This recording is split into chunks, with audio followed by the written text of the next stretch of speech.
And now, the Dean Trailways fifth quarter. And the Spartans score!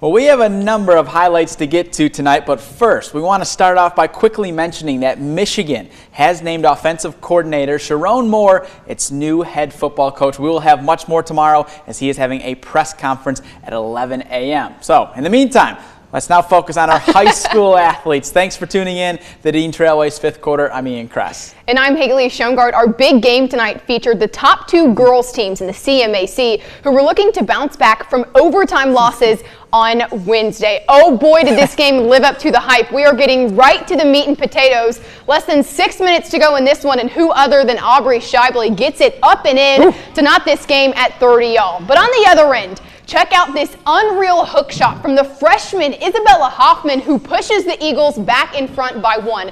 20.8 seconds to go when the Bees down by 3. Anna Shively's first try no good, but the second try works like a charm. And just like that, we got some free basketball. In the extra frame, Hoffman gets right back to work, floating it home to put Fowler up by 2. A minute to go in OT, Aubrey Torek tries to keep the Bees in it, but some clutch free throws late, especially from Katie Spicer, would help Fowler seal the deal. 46-41 the final. A big performance and a big confidence booster for the Eagles. It just came down to the big rebounds that we got at the end. All the team effort that we put into this throughout the season, working up to big games like this. At the end, we just pulled it together, focused, and just did what we needed to do. With graduating so many players that we did last year, it's great for these young players to be in these environments and these situations to learn from it. And I was very happy with them that they didn't lose their cool and they stayed composed and got very, very critical offensive rebounds down the stretch that kept our possessions alive and was able to eat up some more clock.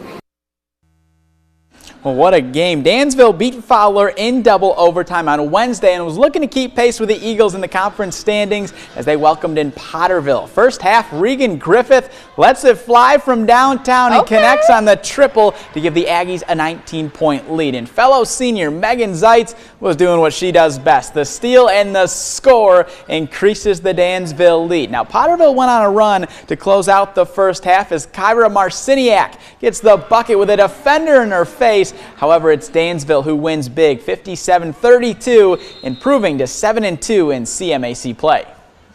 Over in Wolfpack country, Langsburg welcomed in Portland St. Patrick, and from the jump, these ladies were ready to put on a show. Ella Merrill is left alone in the corner.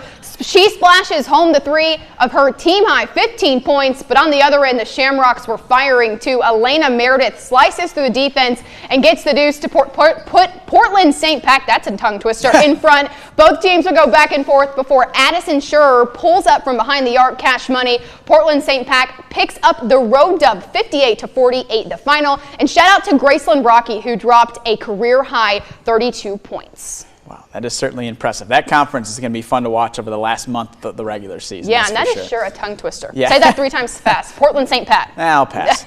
In the Interstate 8 Conference, everybody is trying to chase down Jackson Northwest in girls hoops as the Mounties are still unbeaten in league play. One of the teams trying to chase down Northwest is their rival, of course, Parma Western. For more on this matchup, we bring in the third member of our team, Tyler Dreesinga. Hey, Tyler.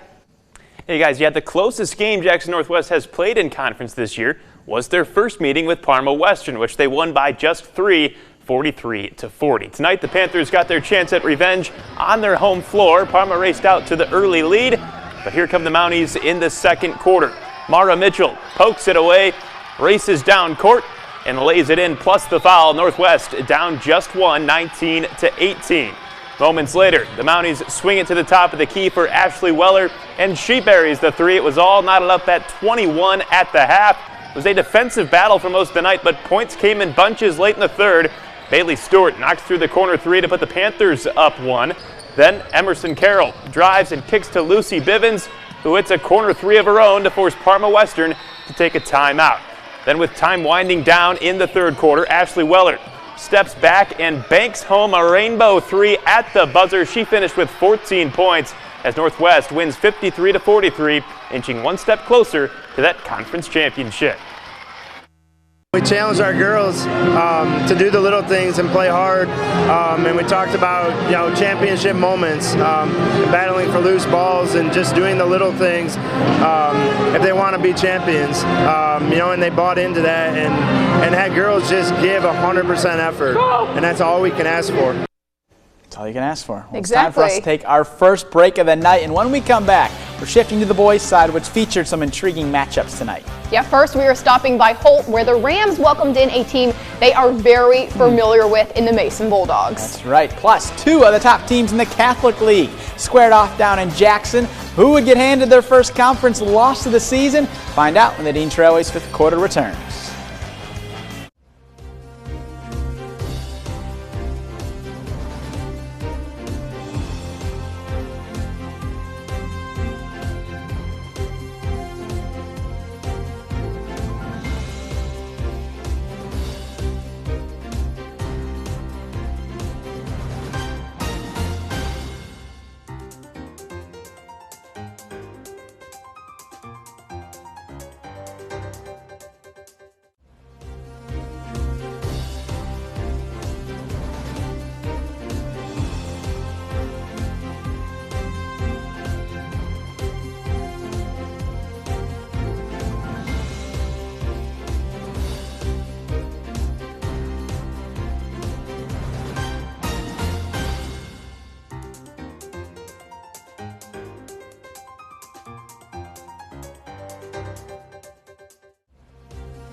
Welcome back. The Mason and Holt football teams renewed the Cedar Street rivalry back in 2022 after not playing one another for 33 years. Wow, and tonight Mason and Holt boys basketball teams clashed in the regular season for the first time since 2008. Yeah, regular season are the two key words because in last year's postseason, Holt ended Mason's season in the district championship game. We're going to pick things up in the fourth quarter as Danye Thomas comes away with the steal, and you know he wanted to dunk this one home, but hey, 2 points is still 2 points as Holt Exactly. gets within 9. But Mason would grow the lead back to double digits. Kaysen Carswell with a bounce pass to Levi Stambaugh, who gets the fancy finish to fall. Sophomore Brandon Mercer was doing all he could to keep Holt in this one as he connects on the step-back three. But defense to offense was on full display for the Bulldogs as Caleb Parrish throws it up ahead to Carswell with the dunk. Mason goes on to win this game 65-45. Well, the Olivet Eagles came into the Raiders' den to try to complete the sweep of Portland this season. Portland would come out strong. Evan Gross is ready and loaded. He sinks the three. Olivet would bring the fight right back, though. Taven Feldposh finds Bryce Wine hanging out beyond the line. Splash. How about some defense to offense, too? Of course, it is from none other than Bo Lincoln. He strips the ball away, puts it up for two, and gets the whistle. The Eagles feast on the Raiders, 65-55, the final. And to the CMAC in boys basketball, Pewamo Westphalia was on the road taking on Lansing Christian. Second half, Trent Piggott passes it to Lane Treeweiler, who drives the lane, gets his own miss, and goes right back up with it to increase the Pirates' lead. Then PW starts working the ball around back on offense, and it leads to Isaac Thalen knocking down the corner tray ball. And the Pirates would continue to set sail from there. Off of a miss, the big men down low would take care of the rest. The rebound and the bucket goes to Piggott as Pewamo Westphalia wins this game big, 75-34. First place in the Catholic League was on the line as Jackson Lumen Christi hosted Riverview Gabriel Richard. Both teams came into play with just one loss on the season and unblemished league records. The Pioneers came in ranked as the #1 team in the state in D3 by BCAM. The Titans were without 4 key players in this one, but none of that mattered to Lumen Christi. Timmy Crowley lines up a 3 from the top of the key to put Lumen Christi up 4 early in the second quarter. Later, Gannon Shore finds Luke Trope. He says, "I see what you did there, Timmy, and look, I can do it too." He knocks through a 3 from about the same spot. 3 of his team leading 22 in this one. Don't blink or you'll miss the quick release from Aiden Pastoriza on this short jumper. What an impressive win for Lumen Christi. Even while shorthanded, they knock off the #1 team in the state, 62-49. Over at Parma Western, the Panthers taking on rival Jackson Northwest early third quarter. Jalen Jordan puts 3 on the board for the Mounties, but for most of the night, it was lockdown defense from the Panthers. On the offensive end, Ben Parrott gets to the rim to put the Panthers up by 13. Then Maverick Hammond does the same, getting it up on the glass just out of reach of the defender. In the waning seconds of the third quarter, it's Parrott attacking the rim again. He can't get it to go, but it's tipped back in by Gibson French right before the horn. The Panthers led by 17 after 3, and in the fourth, how about Parrott again? A nice shot fake, frees him up for a dribble pull-up. Western holds Northwest under 30 in a 47-28 win. And with that, another week of high school basketball action is in the books. But don't go away, we'll shift gears to the college ranks after the break as the MSU men's basketball team had a pivotal road game tonight at Wisconsin. Plus, Spartan hockey opened up a weekend showdown between top 10 teams at Munn Ice Arena. Highlights from Game 1 between MSU and Minnesota when the Dean Trailways' 5th quarter return.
Welcome back. Michigan State's hockey team dropped the puck on its second-to-last homestand of the season tonight. This season has flown by as they welcomed in Minnesota, who traditionally hasn't been super friendly to the Spartans, outscoring them 30-7 in their last 5 meetings last year. Spartans down 2-0 headed into the third, but never count out 90. Maxim Sturback tosses one on, and a zooming Griffin Jarecki appears to bury the rebound. MSU pulls within 1. Then, less than 5 minutes to play, and the Spartans on the penalty kill. Tommy Manisto breaks out the fancy footwork, walking it in, and Carson Dorwart does the rest. We got a tie game, people. 10 seconds left in the game. How about some drama? Isaac Howard finds Daniel Russell, who somehow gets it through the 5-hole for the game winner. Michigan State wins 3-2 the final. What a win. So now the Spartans will go for the sweep tomorrow at 4, much like the Wisconsin men's basketball team, who was going for the regular season sweep of Michigan State tonight. The Badgers handed MSU its first conference loss of the season, 70-57, back in early December when they came to the Breslin Center and shot 43% from 3. How could you ever forget? They were feeling it. MSU, coming off its first true road win of the season on Sunday, had a chance to knock off the top team in the Big Ten, and the Badgers jumped out to the early lead, and Michigan State started to come back. A.J. Hogard connects on the 3 to make it a 3-point game. He finished with a team-high 19 points. However, much like the first game, Wisconsin just hit timely threes. Nolan Winter lets it fly and helped the Badgers lead by 9 at the break. MSU didn't lead once in this game, and they made a good effort with design plays like this, setting up a Malik Hall dunk. But the story of the night was A.J. Storr. He went off for a game-high 28 points and leads Wisconsin to an 81-66 win over Michigan State. It may seem hard to believe, but college baseball is right around the corner. The Michigan State Spartans began practice today and split things up, working inside for part of the time and getting outside for a bit, practicing in the snow. Opening day is 3 weeks from today when the Spartans play Merrimack in Charleston, South Carolina. Of course, replacing players who left is an annual challenge in college athletics. This year, the Spartans have to replace standout infielders Mitch Jebb and Brock Vradenberg, who were both taken early in the MLB draft. Jake Boss says this year's squad features tremendous pitching depth, which they'll rely on early in the season. Offensively, we may have to do some things a little bit differently. We'll see what kind of power we have. We may have to manufacture some runs. We may have to do things a little bit differently than we have in the past, but I think our pitching is going to keep us there. Randy Seymour is now playing shortstop. He's not thinking he has to replace Mitch Jebb. It's not about that. It's what can Randy Seymour do to have the best season he can have. And he's young, and he's going to go through the ups and downs, and I think he's going to be a great player. Individuals can get a little long, so I think we're just really excited to get back into full team practice with the coaches and everything. For a hitter's sake, seeing some live arms. We have a busy day tomorrow. Not only is hockey in action, but we also have the MSU women's basketball team taking on Michigan tomorrow at the Breslin Center. And I'll be heading down to Ann Arbor for Sharon Moore's introductory press conference. We'll have it all for you tomorrow night at 11. For now, we'll see you then.